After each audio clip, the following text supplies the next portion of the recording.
বন্ধুরা, আশা করি তোমরা সবাই ভালো আছো। তোমার চ্যানেলে তোমাদের সবাইকে স্বাগতম। তো পরীক্ষার ঠিক আগ মুহূর্তে তোমাদের জন্য স্পেশাল একটা প্রশ্ন শেয়ার করছি। প্রত্যেকটা প্রশ্নের উত্তর সহ, বিশেষ করে এমসিকিউ এবং এসএকিউ টাইপের প্রশ্নগুলোর আমরা উত্তর সহ শেয়ার করব। এবং আজ যে এই মুহূর্তে প্রশ্নগুলো শেয়ার করছি খুবই ভাইটাল, তোমরা প্রশ্নগুলো একটু দেখে রাখো। আশা করব বেশিরভাগ কোশ্চেনই তোমাদের জানা, তবুও যদি কোনো কোশ্চেন অজানা থেকে থাকে তাহলে অবশ্যই সেই প্রশ্নটাকে একটু দেখে পরীক্ষার হলে যাও, কারণ সবথেকে মোস্ট ইম্পর্টেন্ট প্রশ্নগুলোকে নিয়েই কিন্তু সিলেক্টেড করে একদম সম্পূর্ণ একটা প্রশ্ন তোমাদের সামনে তুলে ধরছি। কোনো প্রশ্ন যেন এখান থেকে বাদ না থাকে, কারণ এখান থেকে হুবহু অনেক কোশ্চেন কিন্তু তোমরা পরীক্ষাতে কমন পেতে চলেছো। প্রথম প্রশ্ন, বামুনের ছেলে। প্রথমে আমাদের এমসিকিউ থাকবে 17টা প্রশ্নের উত্তর লিখতে হবে। বামুনের ছেলে বলতে কাকে বোঝানো হয়েছে? অপশানে রয়েছে অপূর্ব, নিমাইবাবু, রামদাস তলোয়ারকার আর গিরিশ মহাপাত্র। তো উত্তরটা কী হবে? উত্তরটা হচ্ছে গিরিশ মহাপাত্র। দ্বিতীয় প্রশ্ন, চিঠি পকেটেই ছিল। এখানে কোন চিঠির কথা বলা হয়েছে? সহকর্মীকে লেখা চিঠি, নিজের স্ত্রীকে লেখা চিঠি, উপরমহলকে লেখা চিঠি, নদীকে উদ্দেশ্য করে লেখা চিঠি। উত্তর হচ্ছে নিজের স্ত্রীকে লেখা চিঠি। তপনের লেখা গল্পটির নাম কী ছিল? রাজারানীর শেষ রাতে, প্রথম দিন নাকি সন্ধ্যা তারা? উত্তর হচ্ছে প্রথম দিন। বিধি মোড়ে না করো নৈরাশ উক্তিটি কার? পদ্মার, পদ্মাবতীর, সখীর নাকি পঞ্চকন্যার? উত্তর হচ্ছে পদ্মার। আমাদের মাথায় বোমারু শব্দের অর্থ কী? মহাকাশযান, রকেট, বোমা নিক্ষেপকারী বিমান নাকি হেলিকপ্টার? উত্তর হচ্ছে বোমা নিক্ষেপকারী বিমান। মানহারা মানবীকে? পশ্চিম দুনিয়া, আফ্রিকা মহাদেশ, ইউরোপ মহাদেশ নাকি ভারতবর্ষ? উত্তর হচ্ছে আফ্রিকা মহাদেশ। তারও ছিল ফাউন্টেন পেনের নেশা, কার কথা বলা হয়েছে? উত্তর হচ্ছে শরৎচন্দ্রের। অভিধা কী ধরনের অর্থ প্রকাশ করে? অন্তর্নিহিত অর্থ, লক্ষণা, ব্যঞ্জনা নাকি আবিধানিক অর্থ? অভিধা আবিধানিক অর্থ প্রকাশ করে। নিজের হাতের কলমের আঘাতে মৃত্যু হয়েছিল কোন লেখকের? পরশুরাম, বনফুল, তৈলক্যনাথ মুখোপাধ্যায় নাকি তারাশঙ্কর মুখোপাধ্যায়? উত্তর হচ্ছে ত্রৈলোক্যনাথ মুখোপাধ্যায়। একটি নির্দেশকের উদাহরণ কি? খানা, কে, তর বা চে। তো টিটা খানাখানি, তো এখানে উত্তরটা কী হবে? খানা। উড়ো মেঘে প্রবল বৃষ্টি হয় না।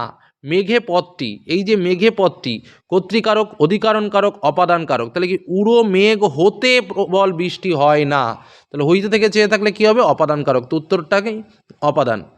পূর্বপক্ষ ও পরপক্ষ কোনো পদের অর্থ প্রাধান্য পায় না কোন সমাসে? বা পূর্বপদ বা পরপদের কোনো অর্থ প্রাধান্য পায় না কোন সমাসে? উত্তর বহুব্রীহি সমাসে। উত্তর ক দাগ। পরবর্তী প্রশ্ন, ঋষি বালক পদটি কোন ধরনের সমাস? ঋষি বালক, যে ঋষি সেই বালক, তাহলে কি হবে? উত্তর হচ্ছে কর্মধারায় সমাস। একটি সার্থক বাক্যের গুণগুলো হলো সংকোচন, বিয়োজন, কর্তা, কর্মক্রিয়া, আকাঙ্ক্ষা, আসক্তি, যোগ্যতা, প্রসাদ, দৃঢ়তা, মাধুর্য। তো তোমরা দেখলেই বুঝতে পারছো উত্তরটা হচ্ছে আকাঙ্ক্ষা, আসক্তি এবং যোগ্যতা। পরবর্তী প্রশ্ন, বয়স 30-32-এর অধিক নয়, এটি কোন জাতীয় বাক্য? নয় বোঝাচ্ছে মানে নেতিবাচক, জটিল, যৌগিক, সন্দেহবাচক। উত্তর হচ্ছে নেতিবাচক। পরবর্তী প্রশ্ন, বিভিন্ন বাচ্যে আলাদা হয় কর্তা, ক্রিয়া, কর্তার রূপ নাকি ক্রিয়ার প্রকাশভঙ্গি? বিভিন্ন বাচ্যে কি আলাদা হয়? ক্রিয়ার প্রকাশভঙ্গি আলাদা হয়। পরপ্রশ্ন, বধূরা প্রদীপ তুলে ধরো, এটি কোন বাচ্যের দৃষ্টান্ত? কর্মবাচ্য, কর্তৃবাচ্য, ভাববাচ্য নাকি কর্মকর্তৃবাচ্য? তো স্বাভাবিকভাবে বধূরা প্রদীপ তুলে ধরো, এখানে কিন্তু পরিষ্কার বোঝা যাচ্ছে এটা কর্তৃবাচ্য, কারণ কর্মকর্তৃবাচ্যের মধ্যে যে হক হউক সেসবও কিছু খুঁজে পাচ্ছি না ভাববাচ্যের, তারপরে যে লিঙ্কিং ওয়ার্ডগুলো সেরকমও কিছু নেই, তো একদম স্পষ্ট কর্তৃবাচ্য।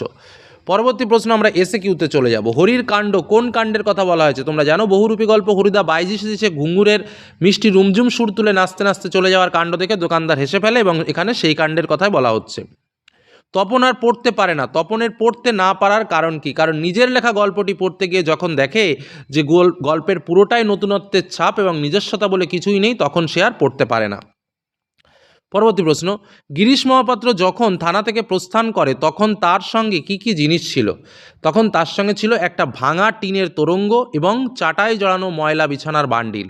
ওকে। পরবর্তী প্রশ্ন, কালিয়া অমৃতকে কি করেছিল? অমৃতের অনিচ্ছা উপেক্ষা করে কুস্তি লড়াইয়ের নাম করে মাঠে এনে মাটিতে ছুঁড়ে ফেলেছিল।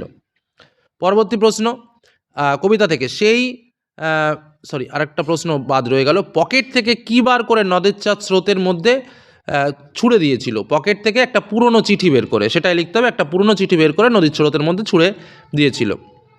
তারপরে কোশ্চেন, যে কোনো 4টি প্রশ্ন আছে। সেই মেয়েটির মৃত্যু হলো না, সেই মেয়েটি কে?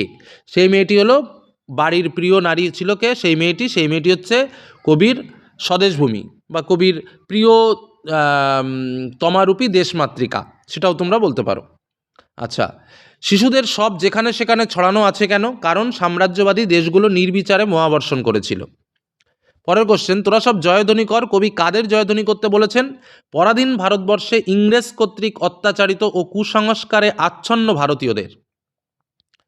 পরের প্রশ্ন, অতি মনোহর দেশ দেশটিকে মনোহর বলা হয়েছে কেন? কেননা দেশটি মানুষের সদাচারী, সত্যনিষ্ঠ এবং দুঃখ ক্লেশহীন এবং দেশটির প্রাকৃতিক শোভা অতুলনীয় হওয়ার জন্যই দেশটিকে মনোহর বলা হয়েছে।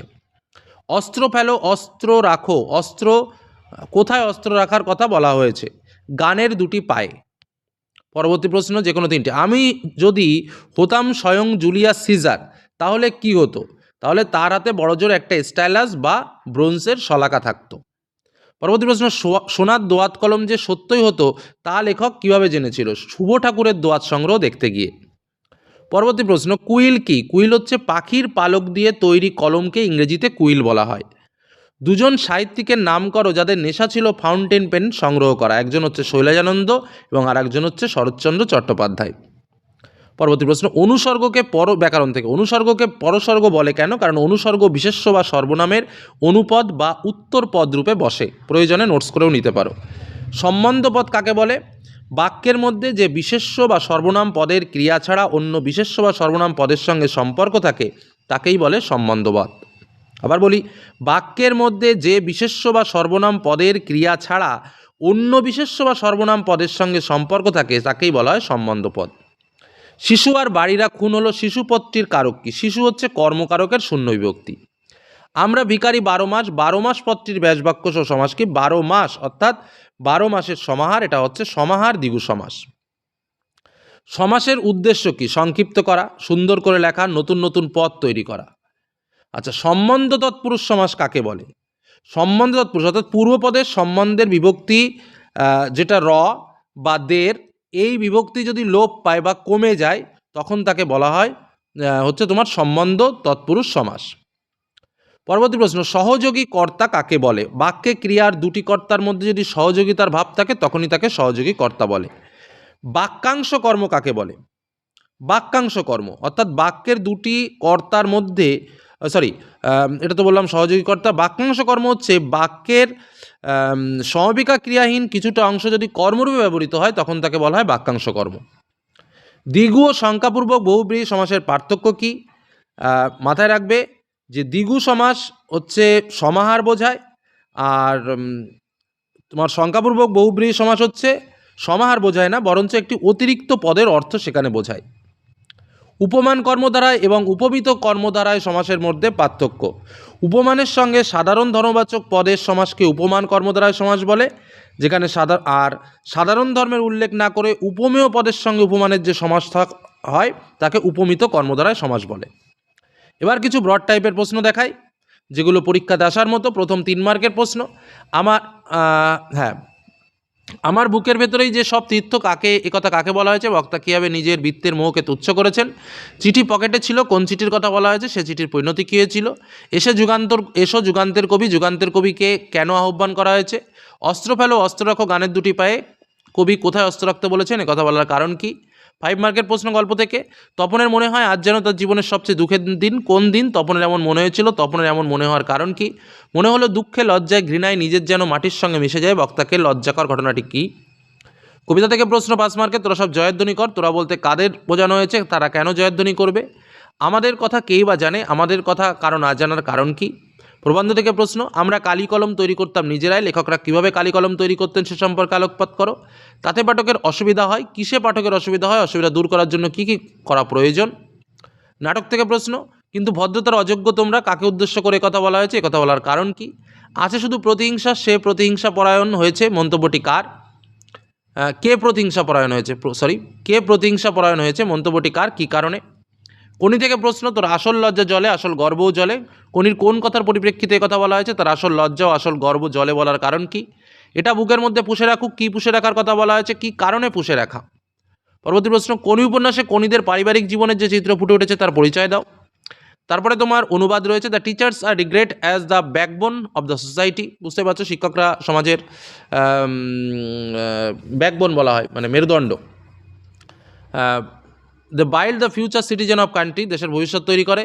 দে love students and their children, তারা তাদের স্টুডেন্টদের ভালোবাসে নিজের সন্তানের মতো। The teachers always encourage and inspire as to be good and great in life. শিক্ষক সবসময় এনকারেজ করে, উৎসাহিত করে, ইন্সপায়ার্ড করে মানে অতি উৎসাহিত করে to be good and great মানে ভালো এবং মহান হওয়ার জন্য জীবনে। আচ্ছা, এবার চলে আসো আমাদের সংলাপ প্রতিবেদন। বৃক্ষরোপণের উপযোগিতা নিয়ে দুই বন্ধুর মধ্যে সংলাপ। এবং প্রতিবেদন রয়েছে অসহনীয় দরিদ্রকে জয় করে একজন ছাত্রী মাধ্যমিক পরীক্ষায় খুব ভালো রেজাল্ট করেছে, তার সংগ্রাম বিষয় নিয়ে একটা প্রতিবেদন। এবং প্রবন্ধ রচনা, যেখানে রয়েছে বিজ্ঞান ও কুসংস্কার, ভ্রমণের অভিজ্ঞতা, সমাজ কল্যাণে ছাত্র সমাজের ভূমিকা, একটা বইয়ের আত্মকথা। তো এই হলো আমাদের প্রশ্ন, এবং এর মধ্যে দিয়ে একাধিক প্রশ্ন তোমরা পরীক্ষাতে পাবে। তো প্রশ্নগুলো অবশ্যই দেখে যাও, শর্ট কোশ্চেনগুলো অবশ্যই জেনে যাও। ধন্যবাদ।